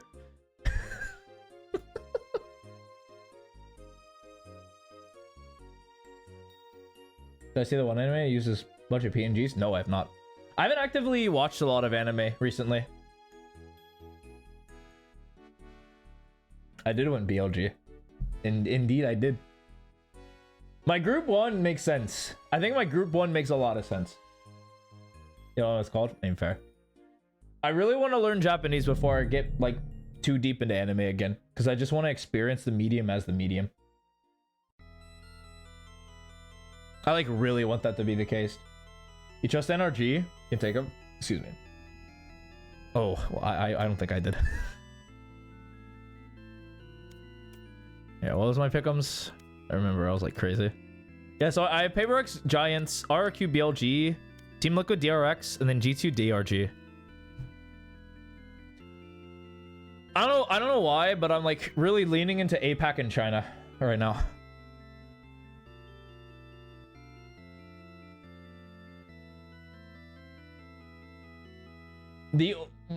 To be fair, the only free choice you have is MIBR going out. I'm not gonna lie to you. It's like the only free choice. Every other one you have to like justify in your brain, because I think anyone from Group C can make it. Most of Group D can make it. I don't think anyone from Group A can make it. Kind of annoying. You see, the reason why I put DRX here is because like something about how they play might translate to get them to the actual tournament, but then to fall short, you know? BRB, fair. You know, like, is it correct? Probably not. Is NRG likely going to go to the playoff stage? More than likely. But is there a world where DRX somehow come out of fucking nowhere and just upset so many fans? I think it's more likely than one would think. But I really did go against the grain here for not only Group B, but Group... I think all of my second picks are very strange. I will agree. Most of my first picks make sense. PaperX, RRQ, Team Liquid, G2. That seems pretty good, right? Nothing crazy there. But my second picks are all the wackiest. Like, G2 over Sen, like, is a very strange decision. BLG versus Fnatic is also very strange. And then obviously DRX over Energy is strange, and like DRG over T1 is also a crazy decision of mine. But something within the like inner machinations of my mind are telling me that things are going to get fucky. And that I am going to witness some of the strangest Valorant in group stages that I have ever witnessed. And then like there will be teams like PaperX and G2 that'll just cruise. They'll just cruise control through the teams. And I'll be like, that's fine. That makes sense. I put my thumbs up to that, and we go about our day. Life's good. Nothing's weird here. We're just watching what we're supposed to be watching. But then Group B will happen. And something about Group B really seems to me that I really don't think I should put Fnatic down here. Something about me says that I shouldn't, but an inner demon within my heart is poking and prodding, getting me to falsely believe that Billy Gaming is the best team going into this tournament. And I don't know why. Something about the fact that Billy was the first seed, right? First seed. This, right? Wait, I might be wrong. Billy the first seed? Hold on.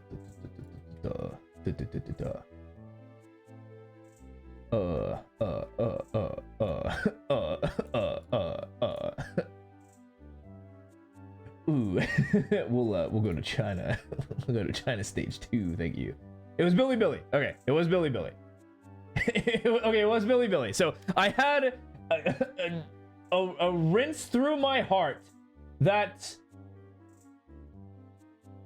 I had something say that this team is going to rise to the top and win this thing for all of China yet again. I don't know why. They shouldn't. They shan't, but they will. it is a bizarre feeling. A possessed ghost of a spirit long beyond me is saying that Billy Gaming, these fucks are going to destroy how we perceive Valorant.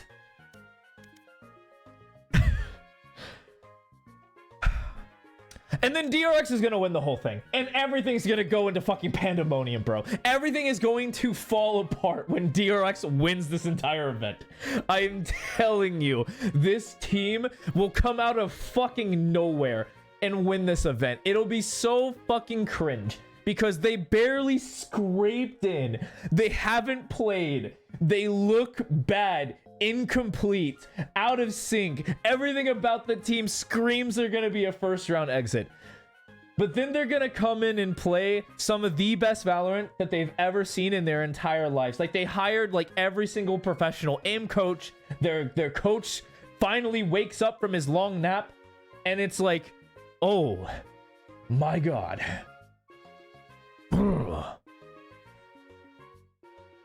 I'm spinning a crazy ass story, by the way. Oh my god. All right, but safe to say, this is gonna be an interesting event. I think it's gonna be fun. I think it's gonna be an amazing event, and I hope that they all have. I hope that everyone has a great time.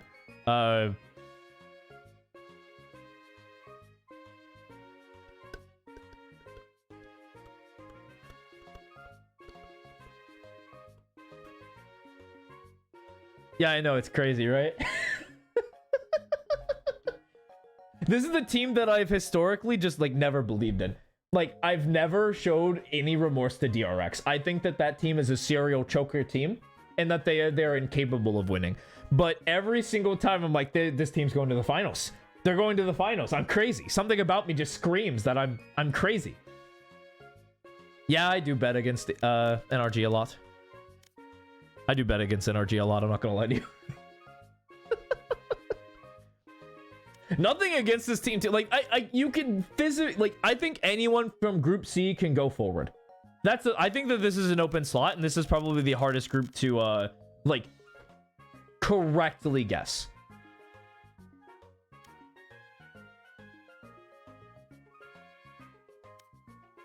Because I have no idea if, like EDG. See, the reason why, like, I think Sen are out, because, like, Energy proved that Sen just don't have, like, that much more in the tank. Like, they're a good team, don't get me wrong, but, like, Energy proved that they're willing to step up and fight the good fight. But, man, something...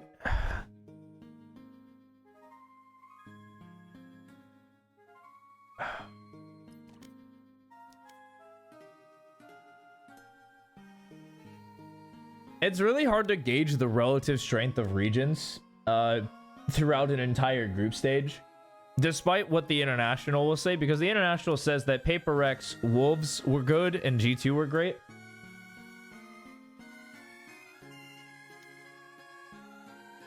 And it's very fun.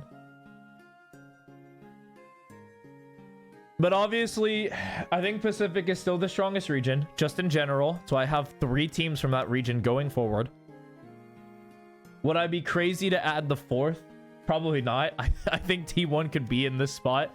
But something about DRG signing Demon 1 as like a bench player just fills me with some level of, huh. Why in the fuck they do that? You know? If it's like an anti-strat type thing, where it's like, we know Demon 1 can kill T1. We know it. We just have to let him off his leash. Like they have him in a straitjacket. Something about that seems bizarre. And it shows that something's amiss. Something's going wrong. I don't know what it is.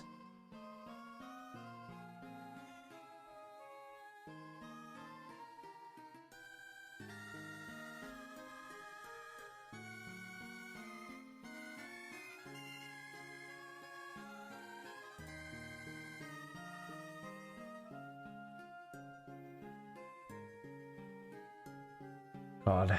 I can't believe that, like, Dragon Ranger Gaming already has a Russian. And they're just like, well, you're not gonna play. That's amazing. They play against T1? Okay. CNED's a free agent. Penny's a free agent. Angel retires? Holy shit. Well, there's a lot of news going, huh? Val Analysis and...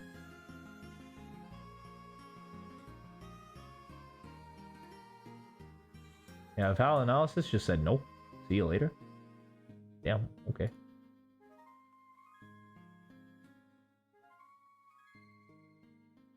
That Nation Focus Me releases art.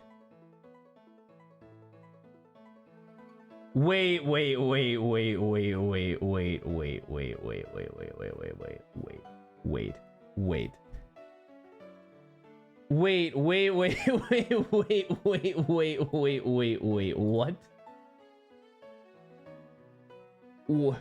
Oh.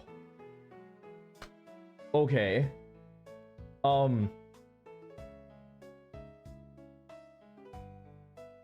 This team was finally on the up and up, and they just let him go? Okay. Well, yep. That's a shame. Only Zero is free agency. The Tank is open to offers. Yeah, he just wants to get the fuck out of Koi. I respect that decision. Leviathan just says, you know what? Calm, Okeanos, Text, Desmo, Mecro. You can explore options. Restricted free agency. Huh.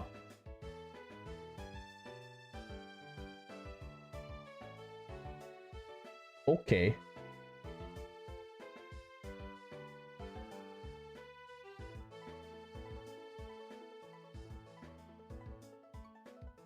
Yo, Calm, you want to come back to EG?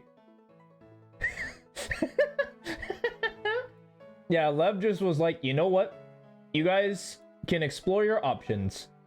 It just literally, also the head coach and the assistant coach, they just said, we're just gonna clean slate this bitch. Okay. Sure. Okay. Huh. Alright. Well. Oh, just kidding. Never mind. They have Sato and King. That's it. They're gonna rebuild around King and Sato. Alright. Cool. Calm, if you want to come back to EG. Hey, Hey. You want to keep Derek? What the fuck? No, let Calm come home. Yeah, I would say, like, keeping King and Salto is a good choice. For sure. No doubt. Not a doubt in my mind. Alright. But it's... Yeah, that'd be an interesting decision. I wouldn't make that at all. Alright. It's time for me to say farewell. I got work to do in the morning. So, with that being said, thank you guys for watching. If you did you star, it was a weird time today. But yeah, I hope you guys have a lot of joy. Enjoy your weekend. And I'll see you guys Monday. Bye-bye.